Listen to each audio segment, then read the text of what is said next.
सभी बच्चों को मेरा नमस्कार। बच्चों, आज मैं आपके सामने हिंदी कक्षा 9 की वर्कशीट लेकर आई हूँ, जो वर्कशीट नंबर 7 है।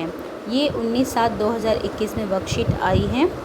आज मैं आपको इस वर्कशीट के अंदर जो काव्यांश दिया गया है उसके अर्थ को स्पष्ट करूँगी। उम्मीद करती हूँ कि वीडियो आपको पसंद आएगी और इस कविता का जो अंश है आपको बहुत अच्छे प्रकार से समझ आएगा। तो चलिए इसे मैं आपके समक्ष पढ़ देती हूँ और आप इसके अर्थ को मैं आपके सामने इसके अर्थ को स्पष्ट करती हूँ। मैं मज़दूर मुझे देवों की बस्ती से क्या, अगिनत बार धरा पर मैंने स्वर्ग बनाए। अंबर पर जितने तारे उतने वर्षों से मेरे पुरखों ने धरती का रूप संवारा, और अभी आने वाली सदियों में मेरे वंशज धरती का उद्धार करेंगे। इस प्यासी धरती के हित में ही लाया था हिमगिरी चीर सुखद गंगा की निर्मल धारा। मैंने रेगिस्तानों की रेती धोकर बंदिया धरती पर भी स्वर्णिम पुष्प खिलाए। बहुत सुंदर पंक्तियाँ, बहुत सुंदर शब्द के साथ ये कविता यहाँ पर कवि ने प्रस्तुत की है। यहाँ पर जो कवि महोदय हैं बच्चों, वो एक मज़दूर की कही हुई बातों को हमारे सामने रखते हैं और एक मज़दूर का हमारे वास्तविक जीवन में क्या महत्व है उसे वो यहाँ पर स्पष्ट करते हैं। कवि जो है मज़दूर की जो वाणी है उसको हमारे सामने लाकर रखते हैं और कहते हैं कि एक मज़दूर हमसे क्या कहना चाहता है। तो यहाँ पर एक मज़दूर है, वो क्या बता रहा है कि मैं मज़दूर मुझे देवों की बस्ती से क्या, यानी यहाँ पर मज़दूर कह रहा है कि मैं मज़दूर हूँ, मुझे देवों की बस्ती से क्या, देव मतलब भगवानों की बस्ती से क्या यानी मुझे उस बस्ती से लेना देना नहीं है, क्योंकि मैंने तो इस धरती यानी स्वर्ग नहीं, इस धरती जहाँ पर मैं रहता हूँ मैंने यहाँ पर कर्म किया है। मेरे पूर्वजों ने इस धरती पे कर्म किया है। मुझे स्वर्ग की धरती से, स्वर्ग से कोई मतलब नहीं लेना है। मेरा सारा जो कर्म है वो सारा इस धरती से जुड़ा हुआ है। अगणित बार, यानी अगणित मतलब जिसे गिना ना जा सके, बार धरा पर मैंने स्वर्ग बनाए। ठीक है, वो देवलोक की जो स्वर्ग नगरी है, इंद्र नगरी है, उससे मेरा कोई वास्ता नहीं, उससे मुझे लेना देना क्या है। ठीक है, मेरा जो लेना देना इस धरती, धरा मतलब धरती, भूमि, पृथ्वी पर मैंने स्वर्ग बनाया है। किस पे? इस पे स्वर्ग बनाया। आप देखो बच्चों, जो मज़दूर हैं वो अपनी मेहनत से, अपने बाजुओं के बल से कितनी सुंदर सुंदर जगहों का निर्माण करते हैं, भवनों का निर्माण करते हैं। आप जब भवनों को देखने जाते हैं, जैसे कि आप दिल्ली में ही अक्षरधाम मंदिर देखने जाते हैं, तो उसकी कला को देखकर आप आकर्षित हो जाते हैं। उसे किसी भगवान ने तो बनाया नहीं, एक मज़दूर ने ही बनाया है। उसी प्रकार से ताजमहल को भी देखने जाते हो तो वो भी किसी भगवान ने बनाकर हमें नहीं दिया, वो भी किसकी देन है? मज़दूरों की ही देन है। यानी इस धरती की, चाहे आप 7 अजूबों की बात कर लो या फिर अच्छे सुंदर निर्मित भवनों, मंदिरों, मस्जिदों, गुरुद्वारों की बात करो, ठीक है, इसी तरह से बहुत सारे स्थापत्य कला जो हैं उनकी बात करो, जिन्हें आप घूम कर देखने जाते हैं, लाल किला, चाहे इंडिया गेट जो भी है, उसको किसने बनाया है? उसे बच्चों मज़दूर ने ही बनाया है। और इस सुंदर कारीगरी को देखने के लिए आप जाते हो, तो जब आप उसे देखने जाते हो तो आपको ये अनुभव होता है कि मैं किसी स्वर्ग में आ गया हूँ या आ गई हूँ। तो यहाँ पर जो मज़दूर है वो कह भी रहा है कि मैं मज़दूर, मुझे देवों की बस्ती से क्या, अगणित बार धरा पर मैंने स्वर्ग बनाया, यानी जिसे गिना नहीं जा सकता है। ठीक है, तो उसे जिसे गिना नहीं जा सकता, तो इस धरा पर मैंने ही स्वर्ग बनाया है, जिसे देख के लोग आकर्षित होते हैं। स्वर्ग को देखकर सभी आकर्षित होना कि हमें स्वर्ग में जाना है। उसी प्रकार से यहाँ पर जो मज़दूर है वो कह रहा है कि उस स्वर्ग का निर्माण भी मैंने ही किया है। अंबर पर जितने तारे उतने वर्षों से मेरे पुरखों ने धरती का रूप संवारा। रूप संवारने का मतलब उसको सुंदर बनाया।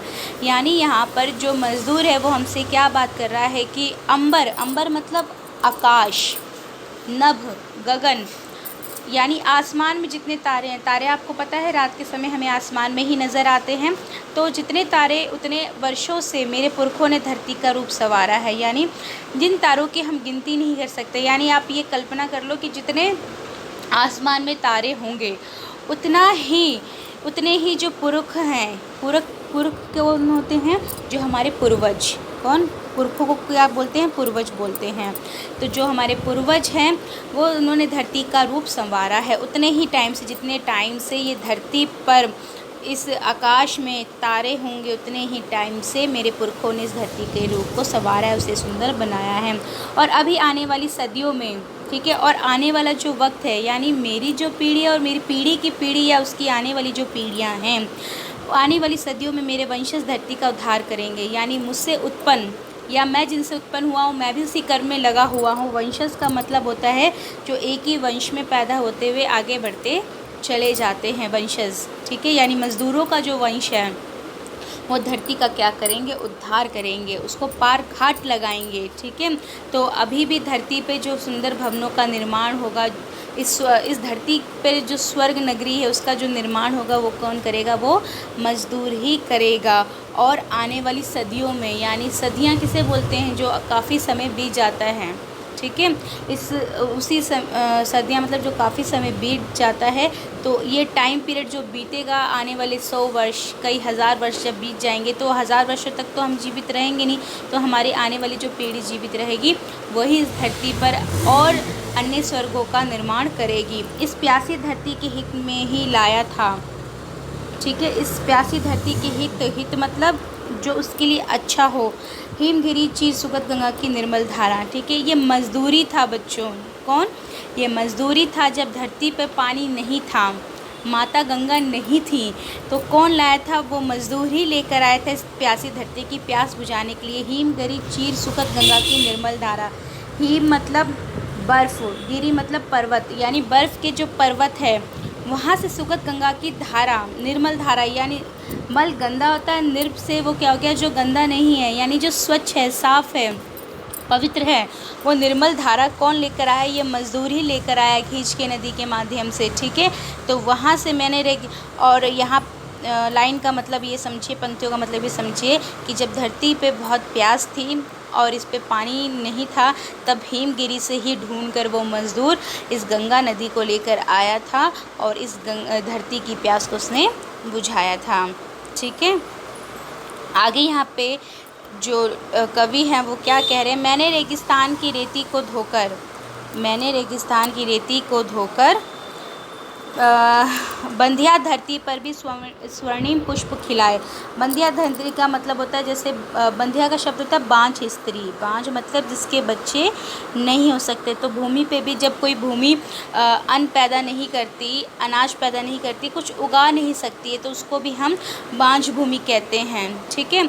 तो बांझ धरती पर भी स्वर्णिम पुष्प खिलाए, यानी मजदूर क्या है? पुष्प का अर्थ पहले जान लीजिए, फूल होता है, कुसुम होता है, ठीक है, सुमन भी कहते हैं हम इसको। स्वर्णिम मतलब सुनहरे, सोने की तरह जो पुष्प है उसको भी उसने खिलाए हैं। तो कवि यहाँ पे कह रहे हैं, कवि महोदय एक मज़दूर के माध्यम से कह रहे हैं कि मैंने रेगिस्तानों की रेती को धोकर, यानी रेत में कहते हैं कि कोई अनाज उत्पन्न नहीं हो सकता, तो उसको भी धोकर, यानी उसको भी साफ़ करके वहाँ पर उसने क्या किया?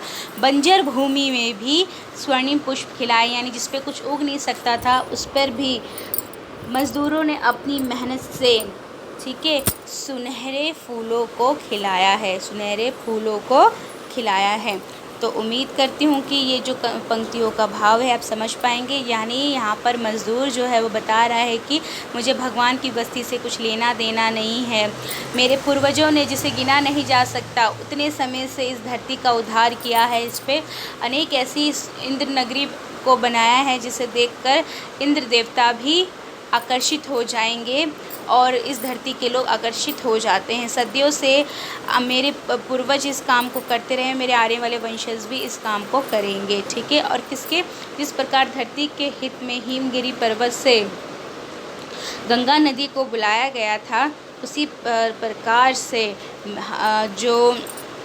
प्रकार से बंजर भूमि में, माफ़ी चाहती हूँ, जिस प्रकार से हिमगिरी पर्वत को बुलाकर गंगा की प्यास बुझाई गई थी, और फिर जो मज़दूर है उसने रेगिस्तान की रेती को भी धोकर बंजर भूमि में क्या किया था? सुनहरे फूलों को उसने खिलाया था, ठीक है। आगे बढ़ते हैं। आगे यहाँ पे प्रश्न दिए गए हैं। पहले प्रश्न में दिया गया अर्थ बताइए। तो पहला है अगणित। अगणित का अर्थ क्या होता है बच्चों? जिसे गिना ना जा सके, जिसे गिना ना जा सके। ठीक है। उसके बाद अगला बता रहा है ये धरा। धरा का अर्थ होता है भूमि, धरती कह सकते हो। अंबर आकाश को कहते हैं। वंशज मतलब जो वंश का होता है, वंश से संबंधित या उसका जो क्रम होता है। हिमगिरी यानी बर्फ पर्वत, बर्फ के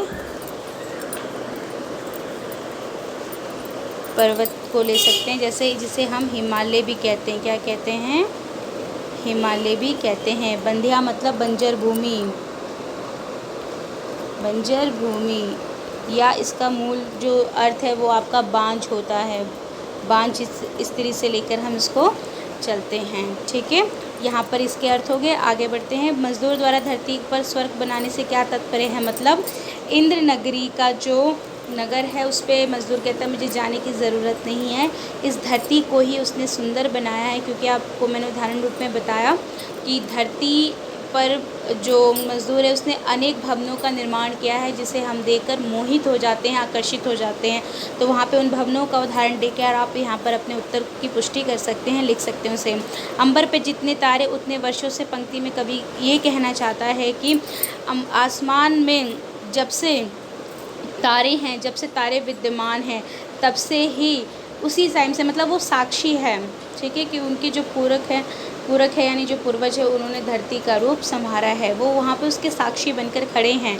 हम झूठ नहीं बोल रहे। चाहे तो आप उन तारों से उस बात की पुष्टि कर सकते हो। तभी से जो है हमारे जो पूर्वज हैं वो क्या हैं, इस धरती का रूप उनको सवार रहे हैं। उपयुक्त कविता किन लोगों के मेहनत से। अगला प्रश्न है उपयुक्त कविता किन लोगों की मेहनत की बात करती है? तो उपयुक्त कविता मजदूरों की मेहनत की बात करती है। उपयुक्त कविता के लिए उपयुक्त शीर्षक क्या दे सकते हैं? मजदूरों की मेहनत। ठीक है, ऐसा हम शीर्षक दे सकते हैं। बाकी आपको जो उचित लगे आप दे सकते हैं। निम्न शब्दों से के तीन पर्यायवाची देने हैं। यहाँ पे 3 शब्दों से धरती बचपन से याद करते आ रहे हैं। भूमि, धरा, पृथ्वी, वसुधा, बहुत सारे आपके इसमें नाम हैं, आप इनमें से कुछ भी लिख सकते हैं। गंगा को क्या बोलते हैं? देव नदी।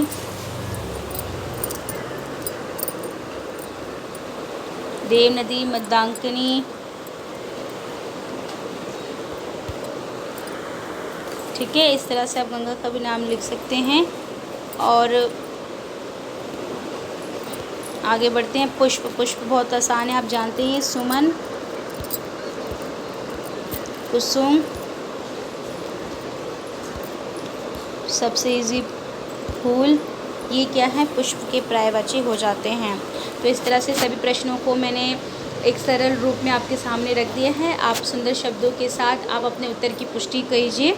ठीक है, अपने उत्तर को लिखिए, कॉपी में अपने टीचर्स को दिखाइए और इस वर्कशीट को दोबारा समझिए। नहीं समझ में आता है तो आप कमेंट बॉक्स में लिख के बता सकते हैं, मैं पुनः से स्पष्ट करने का प्रयत्न करूँगी। उम्मीद करती हूँ कि आपको ये वीडियो अच्छी लगी हो। तो बच्चों प्लीज़ इसे लाइक कीजिएगा, सब्सक्राइब कीजिएगा और अपने दोस्तों के पास भी शेयर कीजिएगा ताकि वो इस वीडियो के माध्यम से अपने इस कार्यपत्र को समझ पाएँ और इसका लाभ उठा पाएँ। इन्हीं शब्दों के साथ मैं अपनी वाणी पे विराम रखती हूँ। धन्यवाद।